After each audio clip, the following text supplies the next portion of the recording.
Hey there, hope you guys are having a great day.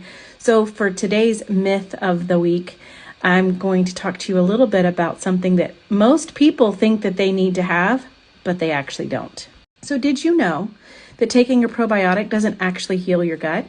You see, most people hear that they need to take one from different sources online, usually like podcasts or influencers. Sometimes your doctor can recommend one. And I'm not saying that you don't necessarily need one, but I will tell you that the truth is it's not actually healing anything. It's not getting rid of bad bacteria. It's not restoring gut function. It's not healing your gut lining. It's not doing anything but increasing the overall amount of good bacteria. And why that might sound like a really good thing, there's actually some instances where it's not.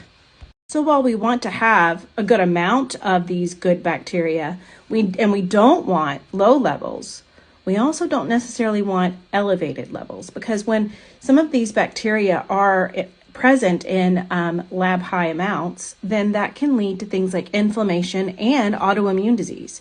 So we really want the right amount of them, not too little and not too much. So how do we know that? There's one particular lab that I run in my practice that's everyone's favorite. It's the most popular lab that I run of all the different labs. It's the GI map.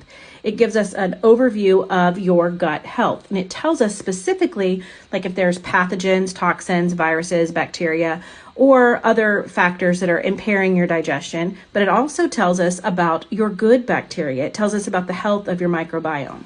And so I can look at this and see when a client's labs are elevated, it's typically because they came to me taking a probiotic. And so they have excess amounts of some of the bacteria that we don't necessarily need too much of, because they create things like inflammation and can lead to autoimmune conditions. So I'm going to show you what that looks like here in just a second. So looking at this client's GI map for the commensal bacteria, these are the good bacteria that are always there. That's what that commensal word means. So these are just a sampling of them. But as you can see, there's two of them that are lab high and one of them that's really, really low. So the deal here is that this one can actually indicate inflammation and compromised digestion, meaning her digestion isn't functioning well. It shouldn't be this high. This one is the one when it's elevated that is linked to possible autoimmune conditions. And so we don't want to have these high. We want them to be in a nice, healthy green range. We don't want them to be too low. We don't want them to be too high. As you can see, this one's kind of on its way down. And so that tells me just by looking at these two right here, in addition to the fact that she also has H. pylori present, that her digestive function is compromised. So thinking that you need a probiotic might not be the answer to why you're having digestive issues. And so I'm going to tell you a little bit more about why next. So this is a reason why we don't just want to throw probiotics at our symptoms and hope that it helps, because too much of a good thing isn't necessarily a good thing, okay? And so the fact that her entire GI map, in addition to her symptoms, indicate that primarily she's struggling with digestive function.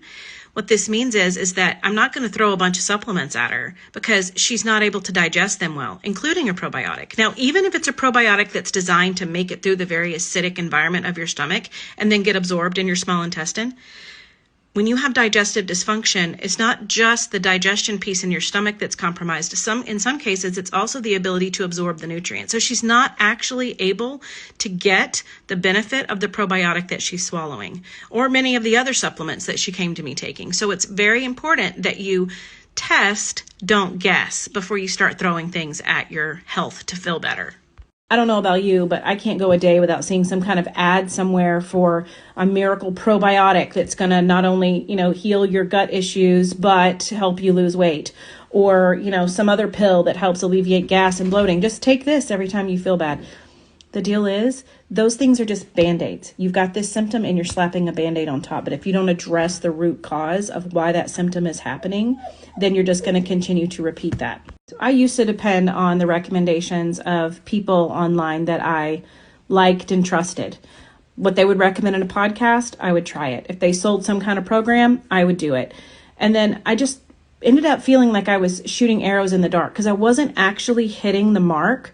I was close and I had some relief of some of my symptoms, but never really got to what was going on until I became a practitioner and was trained to look for the root cause and treat it from the ground up. That alleviates the needs for most of those supplements that you're taking If you can figure out why you're deficient in that or have a need for that and you fix that, then you don't need the supplement anymore. So if this is something that's concerning you, if you're not sure what you need and you don't know if you need that probiotic, I would actually be more than happy just to chat with you about it. No strings attached, just ask me. And I'd be happy to tell you what I think about it and if I think it might help you in this situation or if it might actually make things worse.